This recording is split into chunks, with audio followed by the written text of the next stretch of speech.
स्वागत है आपका हेल्प क्लासेस में। आज हम क्लास 12th में धर्मवीर भारती जी का जीवन परिचय और फणीश्वर नाथ रेणु जी का जीवन परिचय और हजारी प्रसाद द्विवेदी जी का जीवन परिचय पढ़ेंगे। तो वीडियो को शुरू करते हैं। आज हम बहुत ही इम्पोर्टेंट जीवन परिचय पढ़ने जा रहे हैं, तो आप इन जीवन परिचयों को 1 से 2 बार ज़रूर पढ़ लीजिएगा। तो वीडियो शुरू करते हैं। पहला जीवन परिचय धर्मवीर भारती जी का। रचनाएं हैं सूरज का 7वां घोड़ा, गुनाहों का देवता, 11 सपनों का देश, कनुप्रिया, ठंडा लोहा, अंधा युग, गीति नाट्य। आपको परीक्षा में 2 रचना या 3 रचना ही पूछी जाती है, तो आपको 2 या 3 रचना ही याद करनी है। भाषा शैली नवीन शिल्प के प्रतिनिधि होने के नाते आप भावों को प्रकट करने के लिए किसी विशेष भाषा का प्रयोग नहीं करते, बल्कि स्वयं की भाषा का प्रयोग करते हैं। आपकी भाषा में सरलता, सहजता, सजीवता व आत्मीयता का कूट है। इसी कारण आपकी भाषा बोलचाल की खड़ी बोली है। आपकी भाषा में संस्कृत, देशज, उर्दू, अंग्रेजी व तद्भव शब्दों का प्रयोग देखने को मिलता है। आपके साहित्य में मुहावरों व लोकोक्तियों के प्रयोग से भाषा में गति व बोधगम्यता आ गई है। धर्मवीर भारती जी ने अपने साहित्य में वर्णनात्मक शैली, विवेचनात्मक शैली, मनोवैज्ञानिक शैली, भाषात्मक शैली, भावात्मक शैली, चित्रात्मक शैली तथा हास्य व्यंग्यपूर्ण प्रतीकात्मक शैली का सहज तरीके से प्रयोग किया है। धर्मवीर भारती जी का साहित्य में स्थान। हिंदी काव्य में अपनी तीक्ष्ण आधुनिक दृष्टि, स्वच्छंद प्रवृत्ति एवं व्यक्तिवादी चेतना के लिए आप सदैव स्मरणीय रहेंगे। आप अद्वितीय कवि होने के साथ साथ कथाकार, निबंधकार, एकांकीकार, आलोचक और नीतिशील विवेकी संपादक थे। आपने साहित्य जगत को एक से बढ़कर एक रचनाएं प्रदान की। आपकी रचनाओं के लिए हिंदी साहित्य सदैव ऋणी रहेगा। अगला जीवन परिचय है फणीश्वर नाथ रेणु जी का। तो वीडियो शुरू करते हैं।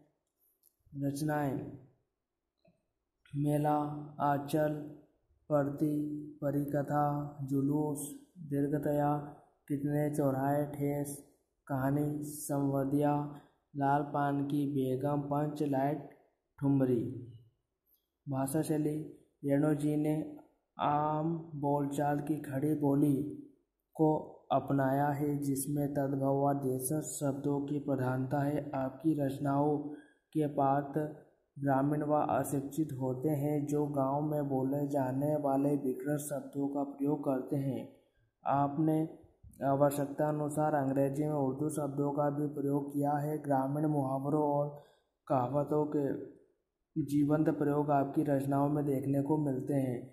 रेणु जी ने अपने साहित्य में मनोवैज्ञानिक शैली, वर्णनात्मक शैली, रिपोर्टाज शैली, भावात्मक शैली तथा हास्य व्यंग्यात्मक आदि शैलियों का सफलतापूर्वक प्रयोग किया है।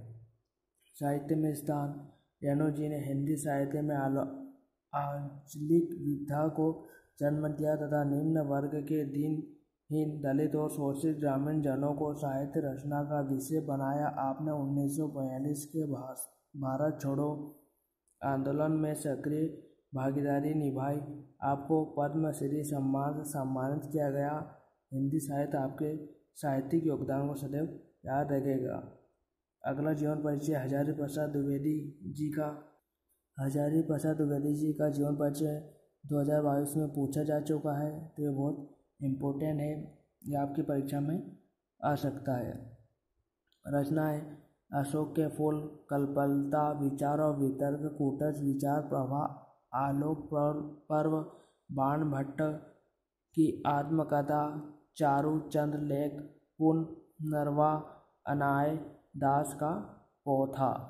भाषा शैली हजारी प्रसाद द्विवेदी जी की भाषा पर मार्जित व परिष्कृत है। उसी कारण आपकी भाषा को प्रसन्न भाषा कहते हैं। भाषा पर पूर्ण अधिकार होने के कारण कठिन से कठिन विषय को मौज ही मौज में लिख देते हैं।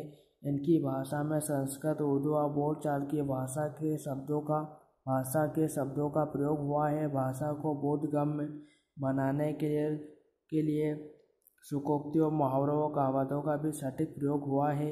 द्विवेदी जी की शैली में मुख्य रूप से वर्णनात्मक शैली, श्रुतात्मक शैली, व्यंग्यात्मक शैली, विचारात्मक शैली, व्यास शैली, गवेषणात्मक आदि शैलियों का कुशलता से प्रयोग हुआ है। साहित्य में स्थान: हजारी प्रसाद द्विवेदी को साहित्य व शिक्षा के क्षेत्र में पद्म भूषण सम्मान से सम्मानित किया गया है। द्विवेदी जी उच्च कोटि के अनुसंधाता, आलोचक, निबंध लेखक और विचारक रहे।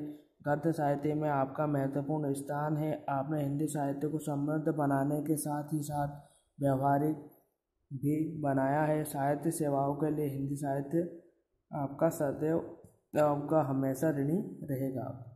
तो ये थे 3 इम्पोर्टेंट जीवन परिचय।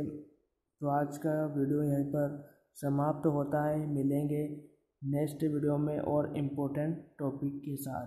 धन्यवाद।